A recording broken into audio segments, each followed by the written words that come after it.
welcome back to part 2 of our big update video. Here I'm kind of hovering over the inside yard of our layout that's kind of gotten a lot bigger. In our last video we talked about what's going on outside and around and underneath, and I'm hoping that we can explain more of what's going on the bottom layer of our layout. Starting the back of the layout, we added 2 crossovers to integrate the inside and outside loops. Originally, these loops were isolated, and there were 3 fiber pins in between the crossovers, so we could run conventional locomotives. But as we've added more TMCC equipment, I added the metal pin to the middle rail so we could connect the inside and outside loops, and it's been a lot of fun to control those locomotives through these crossovers and individually on the inside and outside loop. In one of my previous videos, I talked about how to cut down these O22 switches to reduce the radius and to produce a more tight yard. And I will say it looks great once this is filled up with cars and lots of action. A little service station, a little depot I should say.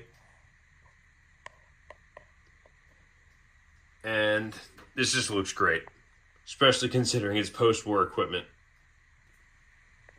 As we loop around the back side of the layout, nothing's really changed underneath the tunnel sections.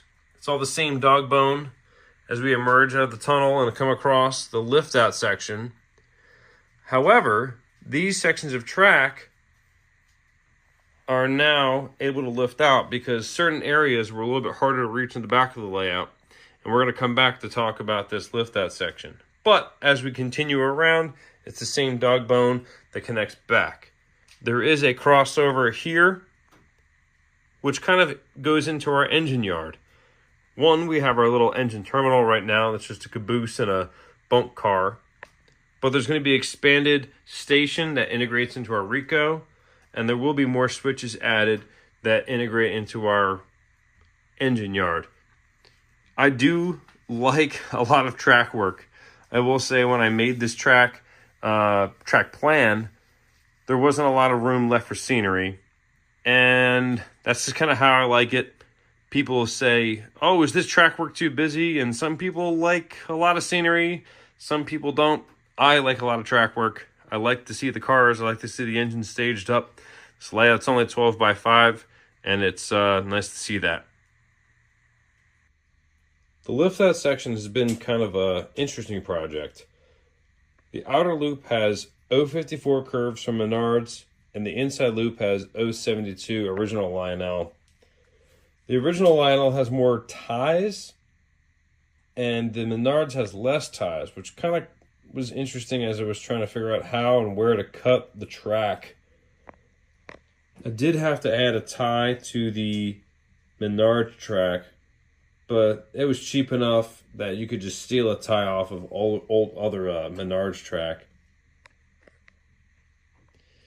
And I used a Dremel cutoff wheel to make a real small cut there.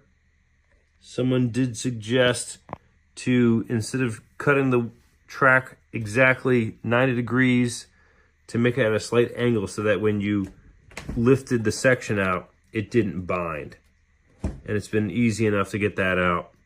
All you got to do is unclip the track sections, because obviously once you cut those sections, you're going to need to power that, and those wires go to a bigger bus wire, and we'll talk about wiring in a different video. There are some small pieces of cut ties I've been starting to make to fill in some of the sections. This was just an experiment to see how it would look. But the track work on the bottom level, I can say, is fully screwed down. All of this is not going anywhere, and it makes a nice rumble as it goes around. The only section that's not screwed in are these 2 outside loops, because I think I'm going to add some sort of isolated section down here for a crossing signal or a gate on the outside here. Everything's ready to go. Got a nice little surge projector on the side here that powers everything. A ZW powers most of everything around the track. Put the power of the main line. I've got these post-war controllers that are controlling everything inside.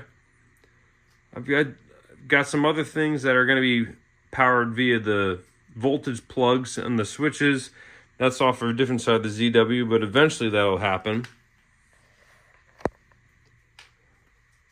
There's 3 tracks on the yard that are all powered through this little panel.